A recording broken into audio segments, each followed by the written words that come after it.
Hi friends, இந்த வீடியோவில் என்ன பார்க்க போகிறோன்னா, அதுக்கு முன்னாடி நான் ஒன்று சொல்லிக்கணும். நான் வீடியோ போட்டு ரொம்ப நாள் ஆச்சு.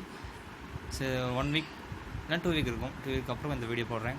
வீடியோவில் என்ன பார்க்க போகிறோன்னு பார்த்தீங்கன்னா, ரெட்மி நோட் 4 மற்றும் மோட்டோ G5 ப்ளஸ் இது கம்பேர் பண்ண பார்க்கும்போது உங்களுக்கு Xiaomi Redmi 4 தான் பெஸ்ட்டு மொபைல்ன்றதை நான் சொல்லுவேன்.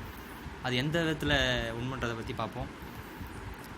ரெண்டு மொபைலுமே மலிவு விலை கிடைக்கிற ஒரு ஸ்மார்ட் ஃபோன் தான். இது பார்த்தீங்கன்னா G5 வந்து 5.2 டிஸ்பிளே கொடுத்துருக்காங்க. அதே ரெட்மி நோட் வந்து 1080 பிக்சலோட 5.5 டிஸ்பிளே கொடுத்துருக்காங்க. பார்த்தீங்கன்னா டிஸ்பிளே சைஸ்லையும் நம்ம ரெட்மி நோட் 4 தான் பெரிய சைஸ் கொடுத்துருக்காங்க. இதில் பார்த்தீங்கன்னா மிக முக்கியமான விஷயம் வந்து பேட்டரி பேக்கப் பார்த்தீங்கன்னா G5 ப்ளஸ் வந்து 3000 mAh பேட்டரி திறன் கொடுத்துருக்காங்க. இதில் ரெட்மி நோட்டில் பார்த்தீங்கன்னா 4100 mAh பேட்டரி திறன் கொடுத்துருக்காங்க. இதில் பார்த்தீங்கன்னா Xiaomi பேட்டரி கூடுதலாக உங்களுக்கு வந்து 3 or 4 ஹவர்ஸ் எக்ஸ்ட்ரா உங்களுக்கு பேட்டரி பேக்கப் இருக்கும். கண்டிப்பாக இது முக்கியமான ஒரு ஸ்மார்ட் ஃபோனுக்கு முக்கியமாக இருக்கிற பேட்டரி பேக்கப். எல்லாம் விரும்புகிறது ஒரு முக்கியமான விஷயம் பேட்டரி பேக்கப் தான். அதில் இது கொடுத்துருக்காங்க. G5 விட உங்களுக்கு இது ரெட்மி நோட் 4 பார்த்திங்கன்னா அது சிறப்பாக இருக்குது. இது பார்த்திங்கன்னா இரண்டு ஸ்மார்ட் ஃபோனையும் பார்த்திங்கன்னா Qualcomm Snapdragon வந்து 625 கொடுத்துருக்காங்க.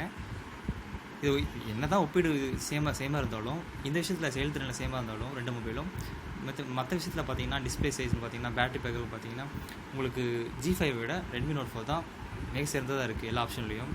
ஸோ நீங்கள் எந்த வித யோசனையும் இல்லாமல் G5 விட உங்களுக்கு ரெட்மி நோட் பெஸ்ட்டுன்றதை நான் அடித்து சொல்லுவேன். அப்படி உங்களுக்கு விருப்பம் இல்லைன்னா, அப்படி உங்களுக்கு இன்ஃபர்மேஷன் அதை பற்றி தெரிஞ்சுக்கணும் விருப்பப்பட்டீங்கன்னா கீழே இருக்கிற லிங்க் கொடுத்துருக்கேன் டிஸ்கிரிப்ஷனில். அதை கிளிக் பண்ணி நீங்கள் பை பண்ணிக்கலாம் மொபைலை. ஓகே ஃப்ரெண்ட்ஸ், மறக்காமல் இந்த சேனலுக்கு சப்ஸ்கிரைப் பண்ணுங்கள், ஃப்ரெண்ட்ஸுக்கு ஷேர் பண்ணுங்கள். மீண்டும் மற்றொரு டெக்னிக்ஸோடு சந்திப்போம். நன்றி, வணக்கம்.